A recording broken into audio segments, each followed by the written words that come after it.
What's up, you guys? This is Adam Gillespie with Rancid and Sweaty Calves coming at you with yet another video, and this one is gonna sting for all you Halo fans out there. I myself am a Halo fan. I find the lore very fascinating and interesting. The stories that they've told, the game series that they've developed. I think that the Forward Unto Dawn movie was actually a much better movie than this garbage that they're putting out on, what is this? I forget the name of it. Paramount Plus, I think, because everything's got to have a plus in it now. But we got Halo, another TV show ruined by identity politics and bad writing. I love Bounding in the comics. You know, I used to think that they weren't the best, but I found out that I was totally wrong about them. I had them confused with another woke comic book industry. But we've got this right here.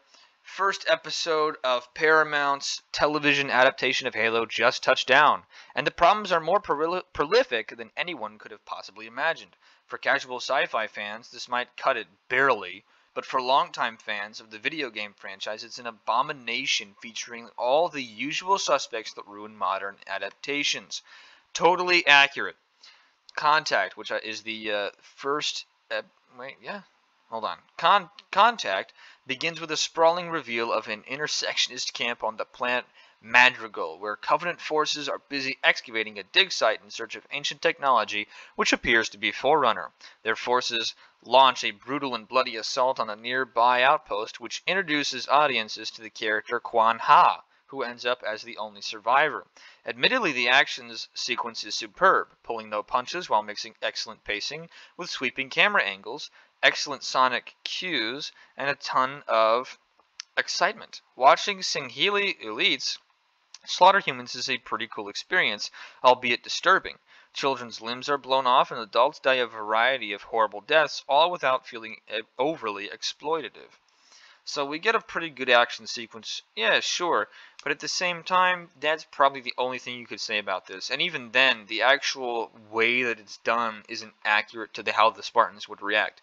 The Spartans would try to usher away the humans from the Singhili Covenant attack, the Singhili elite attack, but they don't do that in the show. Instead, in the show, it just shows the Spartans not caring at all about fighting to protect the humans, which is completely antithetical to how Spartans work in the games. I mean, one of the driving forces of Halo 4 that I like so much is that Master Chief. And now I know people don't like Halo 4. I like Halo 4. Okay, consider me an outcast. But one of the driving forces is that Master Chief puts the protection of humanity so first and foremost that he doesn't value his own life. It's exclusively protect humanity. That's his driving mission. That's his whole purpose. That's what the rest of the Spartans do. That's their mission prerogative number one. And it's so ridiculous to see it be undercut in this show. It's a tiny little thing, but if you don't get that part right, then what else are you going to willingly get wrong? So we got here, things willingly heat up when the Master Chief arrives on the scene with his Silver team. Spartans in tow. The tide turns immediately, showcasing the Spartans doing what they do best, putting down all opposition. The Master Chief, for his part, is rendered incredibly accurate and true to form, right down to the helmet's visor. So, in terms of looks, the suit, not bad, but they do take it off. So, you know, they say, yeah, screw it, who cares? We're going to show his face. But again, it's just, it doesn't do anything in regards to actually showing the mission prerogative of the Spartans. They literally just kill the Singhili elites and say, yeah, let's call it a day, instead of actually protecting humanity, which is against what it is that they were born and trained to do. It's easily the highlight of the episode, swapping cleverly back and forth between third and first person perspectives in homage to the games, and it's done with far more class and sincerity than the first person sequence at the end of 2005's Doom film adaptation. Seeing it all from Master Chief's perspective is just icing on the cake. And then he speaks, and his voice sounds identical to Din Djarin from The Mandalorian, as if the character leaped into the Halo universe and slapped on a new suit of armor. Seriously, it is that noticeable. And yeah, you could have just had the guy who does the voice of Master Chief do the voice of Master Chief in the video. But, oh, well, we can't do that because then that would tie it to the games, and we're not doing anything based off the games. We didn't even read the freaking games. We didn't play the games. We didn't look at any of the lore that's a part of the games. We didn't do any of that crap. That's exactly what that's actually what they admitted themselves. In fact, as the episode presses on, it's almost impossible to distinguish between the two characters. It's almost as if Paramount studied every single Mandalorian episode and then tried to model their Master Chief on an identical note-for-note formula.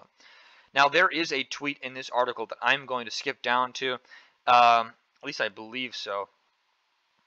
It may be a different... Yeah, so he takes his mask off. Master Chief, the faceless warrior...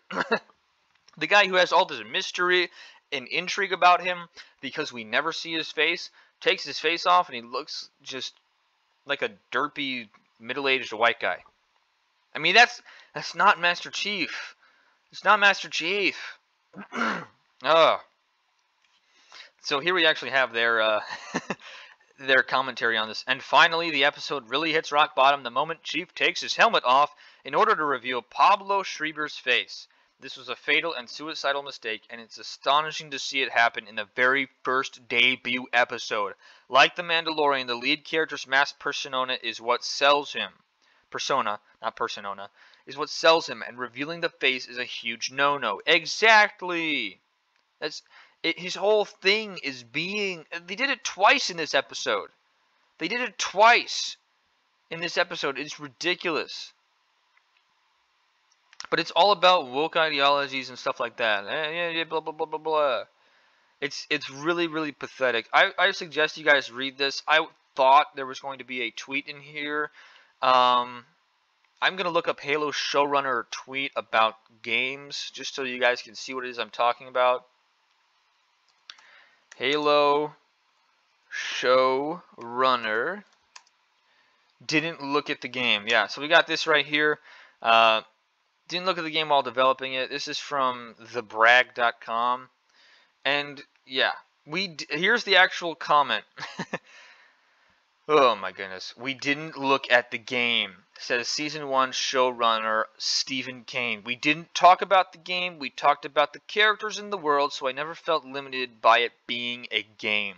So you can't talk about the characters and the world without talking about the games, especially since Halo is a game series. It's ridiculous. Here we have some more quotes. This is a much older quotation about what the guy did. Early on, we were thinking about doing something that could tie very closely with the game. Woke Phil says, what we were finding was trying to verbatim stay with everything that come before wasn't serving the medium. It also wasn't serving the creative teams and their need to express a story and build the world through their eyes. So let's go ahead and break that down, shall we? If you can't tell a story about what it is that you've been tasked about telling, about a story that has already been told, then you don't deserve to tell that story. Make a different one. Come up with another story. Don't forcefully change the story that's already been told to fit your agenda for a completely different story that you once told. Does that make any sense to anyone except for me? Seriously. Oh, the creative team just didn't feel comfortable making a story about something that was already written, so we completely changed everything. It's like saying, I didn't feel comfortable with Kal-El being a white guy, so I turned him into a black guy. Oh wait, that's already happened in the comics.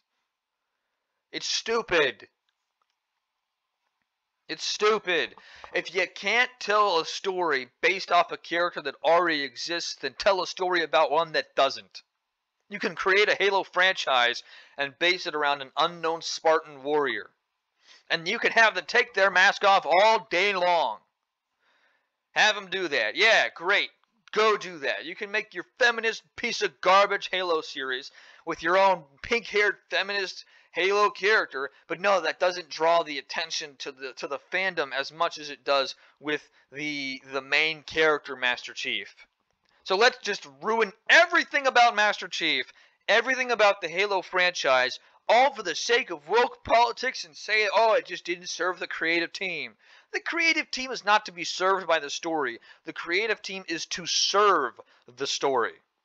The story is to be served by the creative team. The creative team doesn't get to dictate what is going to go into a story that already exists. It's like Thomas Edison tearing out pages of the Bible because he didn't like the miracle parts.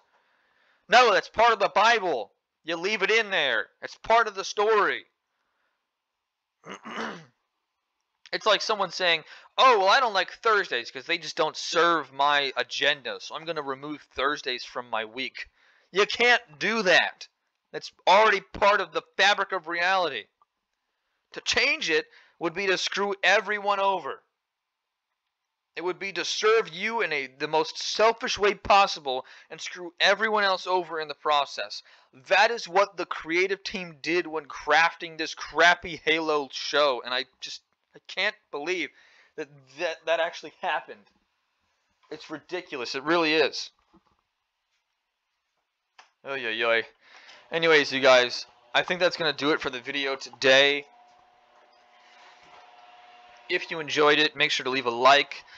Comment in the comment section down below. If you haven't subscribed already, then go ahead and make sure to subscribe.